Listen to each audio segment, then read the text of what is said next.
Bueno, e agora vamos a pasar ao seguinte tema, que é a Guerra de Sucesión. Xa teño un vídeo anterior, solo que está un pouco sin contexto. E agora, como xa subín o de crise do século XVII, temos máis contexto e podemos entender os distintos puntos que aparecen nos seguintes temas. Así que, Guerra de Sucesión. Ambientámonos no 1700 e 1714, o período que abarca este problema, bueno, esta guerra. Aquí temos que coller as premisas, o sea, as causas. Para empezar, estamos no gobierno de Carlos II, que, se vimos o vídeo anterior, sabemos que é o último rei do século dos Austrias menores. Entonces, este, que é o último, morre sin herdeiro, porque, como xa sabemos, era nomeado el hechizado. E se vedes unha foto del, pois xa vos podedes imaginar porque tiña moitos problemas de saúde. Entonces isto fixo que non pudera ter fillos. Así que este é un dos primeiros problemas que leva á Guerra de Sucesión. Por outro lado, está que a monarquía xa está debilitada, pois por diversos problemas políticos, económicos, en xeral, un pouco por todo. E por último, está o interese das potencias, xa que en Europa queríanse quedar co imperio español, que, bueno, máis adiante veremos uns pactos ou ideas que querían facer. Así que, unha vez pasa isto, España queda sin herdanza, por así decirlo, temos dous candidatos. Primeiro de todos é Felipe de Anjou, bueno, ou de Anjou, como lle queiramos chamar, que é o de Francia. E por outro lado está Carlos de Habsburgo, o de Austria. Así que, bueno, podémonos acordar de que o primeiro, Felipe de Anjou de Francia, é o neto de Carlos IV, creo.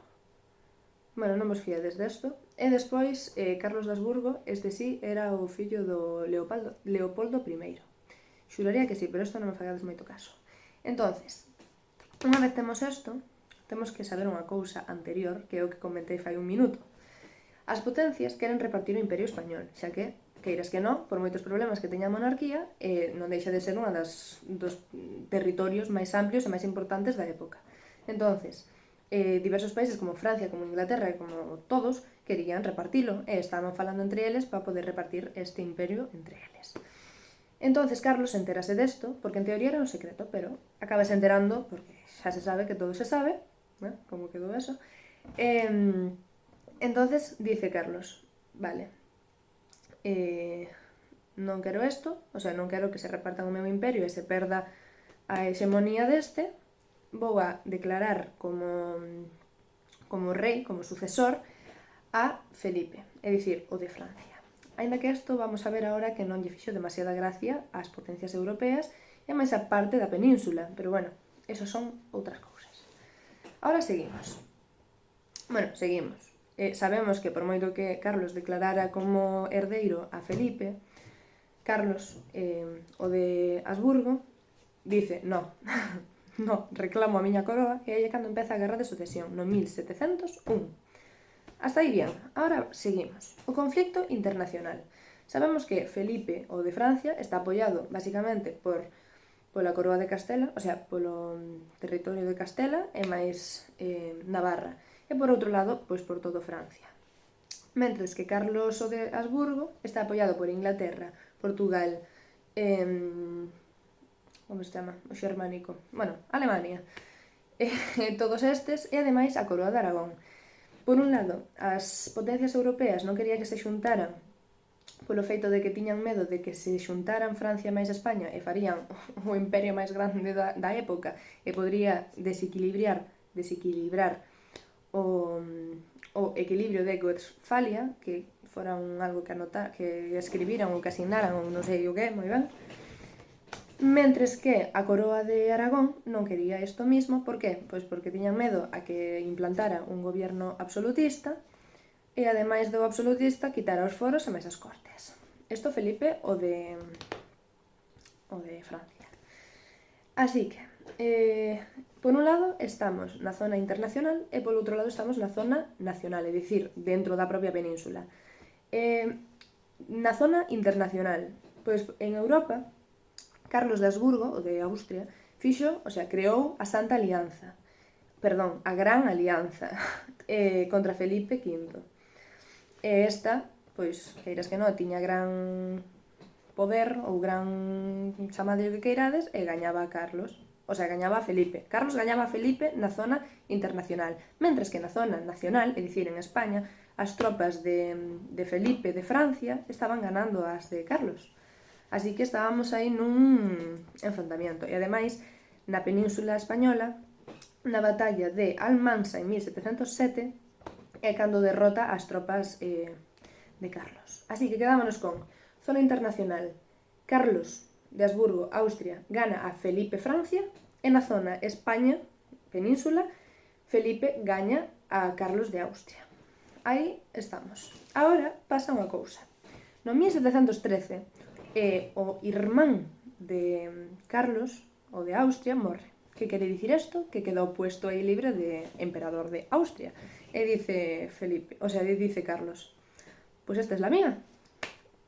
Fin da guerra da sucesión.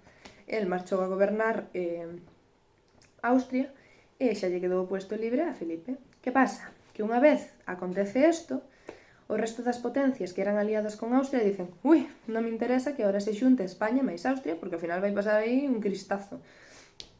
Vale, e como cambiaron, fixeron o tratado, bueno, a paz de Utrecht, que abarca o tratado de Utrecht e máis o tratado de Rastatt.